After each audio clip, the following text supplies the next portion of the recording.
రాధ విక్రమ్ కోసం తనకిష్టమైన స్వీట్ అయితే తీసుకుని వెళ్తూ ఉంటుంది. ఇక విక్రమ్ ఆ స్వీట్ తిన్న తర్వాత ఏంటి సంగతి ప్రియ అమెరికా వెళ్ళిపోతుందని తెలిసి నా కోసం నాకు ఇష్టమైన స్వీటు తీసుకుని వచ్చావు. నా ఇష్టాలని తెలుసుకుంటున్నావు.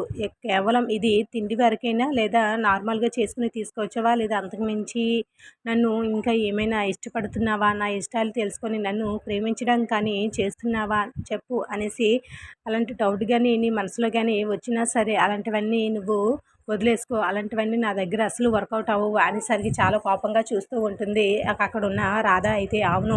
కేవలం మనం నేను ఆ ప్రియ నుండి తప్పించుకోవడానికి నిన్ను అగ్రిమెంట్ మ్యారేజ్ చేసుకున్నానే తప్ప నీపై ఇష్టపడి కాదు. లేదా నీతో నాకు నచ్చిన వంటలన్నీ చేపించుకుని తినాలని అస్సలు కాదు అని చెప్పి మాట్లాడుతూ ఉంటాడు. అప్పుడే వీళ్ళ కోసం వెతుకుతూ వచ్చిన అక్కడున్న ప్రియ అయితే అగ్రిమెంట్ మ్యారేజ్ అని చెప్పిన మాట అయితే వెంటనే వినేసి షాక్ అవుతూ ఉంటుంది. నీకు అదొక్కటి గుర్తుంది కదా, నేను ప్రేమ నుంచి తప్పించుకోవడానికి నిన్ను మ్యారేజ్ చేసుకున్నాను తప్ప ఇక నాకు ఇష్టమైన నా ఇష్టాలన్నీ నేను తెలుసుకొని నాకు వండి పెట్టడానికి కాదు.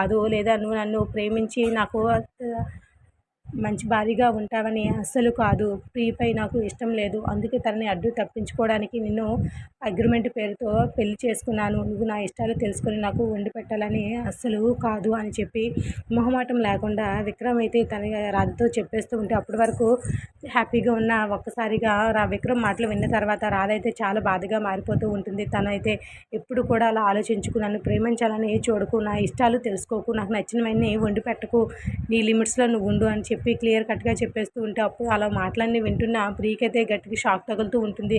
ఇంటి అగ్రిమెంట్ మ్యారేజ్ చేసుకున్నాడా అనే షాక్లోనే విక్రమ్ చెప్పిన మాటల దగ్గరే తను స్ట్రక్ అయ్యి అలాగే ఉండిపోతూ ఉంటుంది. ప్రియ అయితే ఇక అదేమీ తెలియని విక్రమ్ అయితే రాధతో తన అగ్రిమెంట్ మ్యారేజ్ గురించి చాలా క్లియర్గా చెప్పేస్తూ ఉంటాడు. రాధకి చాలా కోపం వస్తూ ఉంటుంది.